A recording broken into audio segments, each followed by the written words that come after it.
The screen flickers, a blur of red and blue, goals that defy physics, nutmegs that humiliate defenders. News anchors discuss suspensions, fans boo from the stands. And then, silence. This is the paradox of Luis Suárez, a genius striker and football's most infamous villain. A man whose name belongs in the same breath as Messi and Ronaldo for his goal-scoring genius, but also a cautionary tale of how rage can derail greatness. But how far could a boy from Salto really fall before the world turned on him? This is the story of a boy from Salto who crossed the line, faced the full weight of a global backlash, and somehow clawed his way back to redemption. Luis Alberto Suárez Diaz was born in Salto, Uruguay in January 1987. The fourth of 7 brothers, his early life was defined by struggle. His parents separated when he was just 9, and Suárez grew up playing barefoot street football, kicking makeshift balls across dusty fields. He wasn't just competitive, he was combustible. At 15, he famously headbutted a referee during a youth match, an incident that left the official bleeding and Suárez with a reputation that followed him. Coaches said he was raw, emotional, but undeniably special. From the very beginning, his fire was as dangerous as it was brilliant. Suárez's love story was just as crucial to his rise as his talent. As a teenager, he fell for Sofia Balbi, a girl from a middle-class family whose move to Spain broke his heart. Determined to reunite with her, he made football his lifeline, promising himself he'd make it to Europe to be with her. That motivation became his fire. By 18, Suárez had earned his spot at Club Nacional in Montevideo, scoring his first professional goals. His dream came true in 2006 when FC Groningen, a small Dutch club, signed him. At 19, he was thousands of miles from home, struggling to adapt, barely speaking the language. But on the pitch, he thrived. Within a year, Ajax swooped in, seeing something special in this fiery, fearless striker. Little did they know, the special they saw came with chaos attached. At Ajax, Suárez transformed from a raw teenager into a star. He captained the side, scored 49 goals in the 2009-10 season alone, and helped Ajax lift the KNVB Cup. Dutch fans loved him for his relentless energy, unpredictability, and audacity. He'd fight for every ball like his life depended on it. But November 20, 2010 would change his life forever. In a tense match against PSV Eindhoven, Suárez got into an altercation with defender Othman Bakal. What happened next stunned even his teammates. Suárez leaned in and bit Bakal's shoulder. Cameras caught it perfectly. Bakal turned in disbelief, pulling down his shirt to show the mark. The Dutch press erupted. Headlines called him the cannibal of Ajax. The KNVB handed him a 7-match ban, the longest suspension in Eredivisie history at the time. Ajax, embarrassed, decided to cash in on their volatile star and agreed to sell him that winter. And so began the legend of Luis Suárez, the genius with teeth. Liverpool took a gamble on Suárez in January 2011, paying £22.8 million. He scored on his debut and instantly became a fan favourite.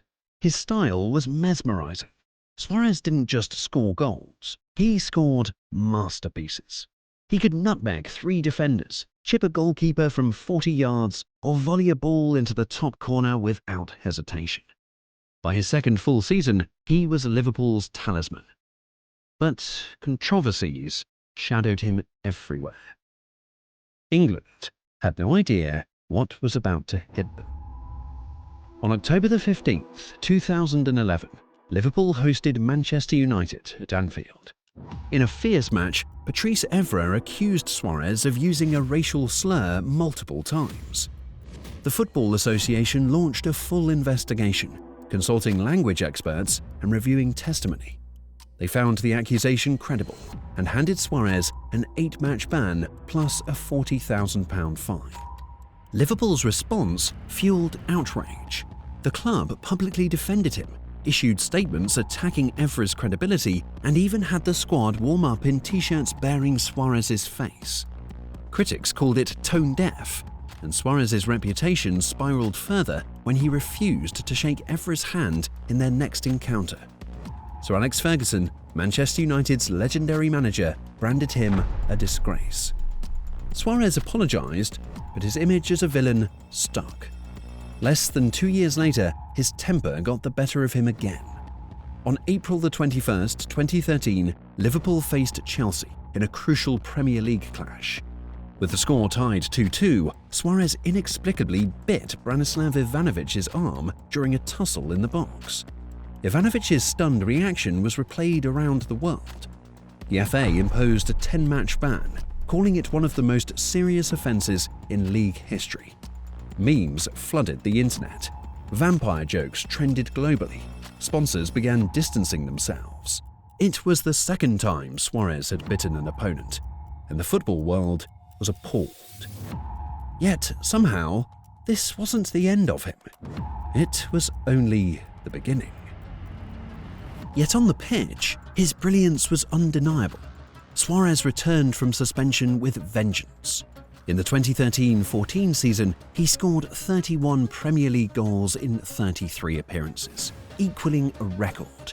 He won the Golden Boot, was named PFA Player of the Year, and led Liverpool to their closest league titles in decades.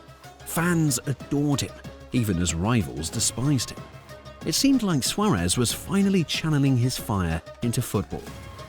Until the summer of 2014. And then came the bite that would shake the world. The FIFA World Cup in Brazil was supposed to be his redemption.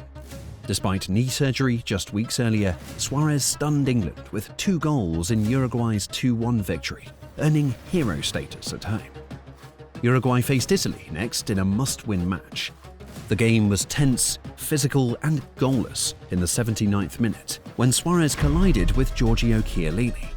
Suddenly, Chiellini was shouting at the referee, pulling down his shirt to reveal clear bite marks. The world gasped. "He's done it again," a commentator said in disbelief. This time, the backlash was clear. FIFA handed Suárez a 9-match international suspension and a 4-month ban from all football activities, the harshest punishment ever given at a World Cup. He wasn't allowed to train, attend matches, or enter stadiums. Uruguay's president, José Mujica, called FIFA a bunch of old sons of bees, accusing them of making an example out of his country's star. But globally, Suárez was a punchline. Football's most lovable villain, wrote The Guardian. ESPN called him a genius and a madman rolled into one. Adidas quietly pulled him from campaigns, and 888 Poker ended their deal. Memes of Suárez with vampire fangs flooded social media. Initially defensive, he brushed it off as things that happen on the pitch. But with pressure mounting, he finally released a statement. "I apologise to Giorgio Chiellini and the entire football family. There will never again be another incident like this." Surprisingly, Chiellini forgave him, saying, "I admire Suárez's cunning. Aggression is part of football." But would football forgive him so easily? For many players, that would have been the end. But Barcelona saw a gamble worth taking. In July 2014, they signed Suárez for £75 million. Critics were baffled, but Barca believed his talent outweighed the chaos. Suárez served his ban, debuted in October, and joined Lionel Messi and Neymar to form MSN, arguably the most devastating attacking trio in football history. Neymar once said, "With Louis, we had everything. Goals, fight, laughter. He made us better." In their first season together, MSN scored 122 goals. Suárez scored in the 2015 Champions League final against Juventus, sealing Barcelona's treble. Messi called him the best signing we ever made. We understood each other without speaking. Fans who had mocked Suárez now admired his work ethic and chemistry with Messi. He won the European Golden Shoe twice, breaking the Messi-Ronaldo duopoly, and scored 59 goals in 2015-16 alone. The biting scandals faded into memory as Suárez evolved into a model teammate and one of the best strikers in history. For a moment, it seemed like the villain had finally been redeemed. Yet football is unforgiving. In 2020, Barcelona, struggling financially, forced Suárez out. Coach Ronald Koeman informed him with a short phone call. Suárez was heartbroken, later admitting he cried over the disrespect.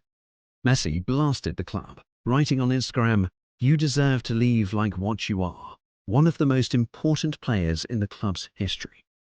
Atletico Madrid welcomed him, and Suárez repaid them with fire.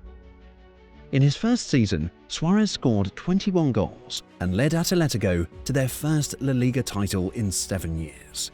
After scoring the title-clinching goal, he sat on the pitch in tears, speaking to his family on a video call. "This was my toughest year," he said. "Atletico opened its doors to me, and I'll always be grateful." The man mocked as a vampire was a champion again. But no amount of trophies could erase his reputation completely. Suárez's career is a study in extremes. Over 500 goals, Uruguay's all-time top scorer, a Champions League winner, a 2-time European Golden Shoe holder. But his name will always evoke memories of bite marks, bans, and backlash. He knows it too, once saying, "It's not the most attractive image I can have for myself. That's not what I want to be remembered for." His story is proof that football punishes but also forgives. Suárez became a symbol of that paradox, a genius striker haunted by his own demons, redeemed through sheer brilliance. Even Chiellini, his most famous victim, now respects him, saying, "I admire Suárez, I'd want him on my team." The friendship between Suárez and Messi became a motif of his redemption. On the pitch, their chemistry was telepathic. Off it, they were inseparable. They vacationed together, raised families side by side, and pushed each other to greatness. Neymar called Suárez a brother, crediting him for MSN's success. That bond reshaped Suárez's image, proving he wasn't just a headline, but a teammate everyone wanted. But then, just when the world thought he'd changed, it happened again. In 2025, Suárez's temper flared once more. After Inter Miami's crushing 3-0 Leagues Cup final loss to Seattle Sounders, chaos erupted. Suárez grabbed Sounders midfielder Obed Vargas by the neck. Teammate Sergio Busquets struck Vargas, and moments later, Suárez appeared to spit at a member of the Sounders coaching staff, restrained only by goalkeeper Oscar Astari. Seattle's coach Brian Schmetzer lamented that the melee overshadowed their dominant win, while Inter Miami's Javier Mascherano distanced himself, saying he hadn't seen what happened. For fans, it was déjà vu, another flash of the uncontrollable fire that's defined Suárez's career. And once again, Luis Suárez reminded us why his story will never be simple. Today, Luis Suárez is remembered as both a villain and a hero. He crossed the line 3 times in shocking fashion, became a global punchline, and faced FIFA's harshest sanctions. But he fought back. He became a treble winner at Barcelona, a La Liga champion at Atletico, and a legend for Uruguay. His career is a story of chaos, resilience, and redemption. Fans will never forget the bite marks or the spitting controversy, but they'll also never forget the goals, the grit, and the glory. Football never forgot the line Suárez crossed, because he crossed it and then came back stronger than ever. And that's why Luis Suárez will forever be remembered as both football's genius and its demon.